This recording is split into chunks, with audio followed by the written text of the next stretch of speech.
want to start learning English but don't know where to begin? Let me share the easiest tools you can use today, even free ones. 1. A good dictionary use. Cambridge or Oxford.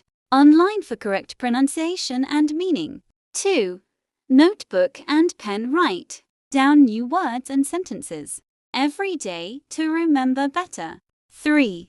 English learning apps. Duolingo, BBC Learning English, or Hello English to practice daily. 4. Listening sources. Podcasts, YouTube videos, or English songs to train your ears. 5. Speaking partner. Practice with a friend or connect with people worldwide using HelloTalk or Tandem.